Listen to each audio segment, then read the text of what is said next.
में, स्वैग में, मतलब वैसे विनर बनने चाहिए राम सर। मैं आपको समझा रहा हूँ, आप समझिएगा।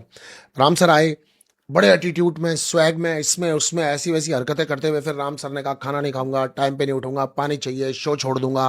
फिर राम सर ने ये देखा कि आकांक्षा मेरे हिसाब से ठीक जा रही है, उसको ड्रेस मिल गई है, तो मतलब ये सब उनको मिलता जा रहा है, उन्होंने सोचा कुछ नहीं है।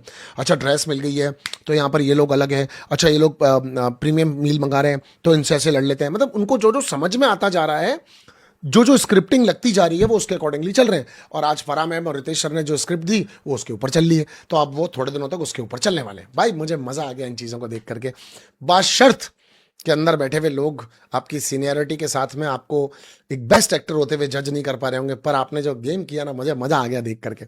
अच्छा हर्षद के ऊपर आते हैं। हर्षद साहब ने भी गोटी कल्टी मार, बिल्कुल नट गया हर्षद। जो हर्षद तूफान और आग की तरह, चीतों की तरह दौड़ दौड़ करके जा रहा था यहां पर श्रेया को मारने के लिए, कि शिवांगी को कैसे बोला, शिवांगी को कैसे बोला, क्या बोला देखो, क्या बोला देखो, हाँ ऐसे ऐसे करने वाले। और आज वो सारी बातें मान गए। रियलाइज है मैडम, गलती हो गई मैडम, बहुत बड़ा गुनाह किया मैडम, हमने ध्यान नहीं दिया मैडम, गलत हो गया मैडम, बिल्कुल सही बात है। और वहीं पर शिवांगी को जब कहा जा रहा है कि शिवांगी अपना खुद का स्टैंड ले सकती है, और शिवांगी अंदर धम तन धम तन, शिवांगी बहुत स्वीट है, मुझे इस घर में सबसे प्यारी लगती है।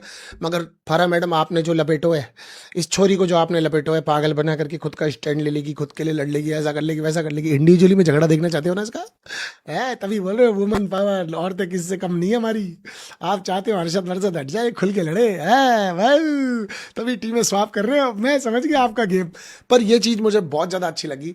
हर्षद ने पलटी मार ली, धीरज ने पलटी मार ली, मतलब सारे लोग, ये स्पेशली जो ये 3-4 स्ट्रॉन्ग शोल्डर्स थे, ये पलटी मार गए। अच्छा योगेश रावत को पलटने का इन्होंने तरीका अलग बनाया।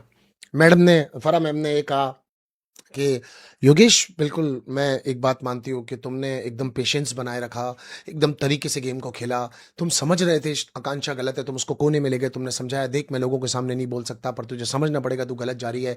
तुमने माधुरी जी का जाकर के बैट चेंज किया, तुम्हें ऐसे फील हो रही थी बार बार कि ये गलत हो रहा है, पर थोड़ी देर बाद तो क्यों बदल गए वे, क्योंकि वो गर्दन में हाँ भर रहा था, थोड़ी देर बाद क्यों बदल गया, थोड़ी देर बाद बाहर जाकर के इसी की टीम में हो लिया है। और तू क्या बोल रहा था, रितेश सर कह रहे इधर इधर योगेश, इधर इधर इधर, क्या बोल रहा था तू, क्या बोल रहा था, सीनियरिटी मेरे जूते पे है, तेल लगाने का सारे सीनियर भी नहीं। अरे नहीं नहीं मम्मी कसम, योगेश कह रहा, मेरे कहने का सर वो मतलब नहीं था, मैं सिर्फ शिल्पा शिंदे जी के लिए कहना चाह रहा था। भाई देख उस समय तो तू गुस्से में आकर के तेरे को लोग रोक रहे थे, सबको कहना चाह रहा था, पलटी मत मार अब।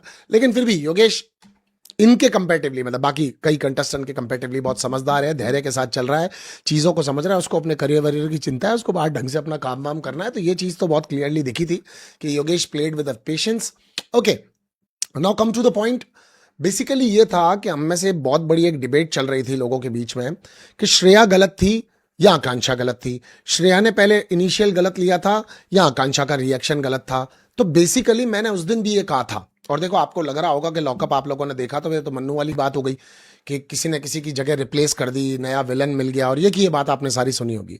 फरा मैं ये एक्चुअली परसों ही कह चुका था लोगों को, कल ही, मतलब कल का तो गैप था, परसों मैं लोगों को क्लियरली कह चुका था ये बात जो आज आप लोगों ने बोली। बेसिकली हुआ क्या ना यहाँ पे, बेसिकली हुआ यहाँ पे ये कि हम लोगों ने ये चीज देखी कि श्रेया डे वन से इनके पीछे पड़ी हुई थी, गलत कर रही थी, इनके लव एंगल को, इनकी इंसल्ट कर रही थी, इनको चीटर बोला जा रहा था योगेश को, और एक लड़की को रिप्लेस करके आकांक्षा आके यहाँ बैठ गई, उसकी जगह पे बैठ गई, ये सब कुछ उनके साथ हो रहा था। सूफी कोई संत नहीं है, सूफी ने भी बहुत गंदी गंदी गालियां दी थी, सूफी पे आएंगे, पर पहले एक बार इसी टॉपिक पे रहते हैं। तो यहाँ पर श्रेया ने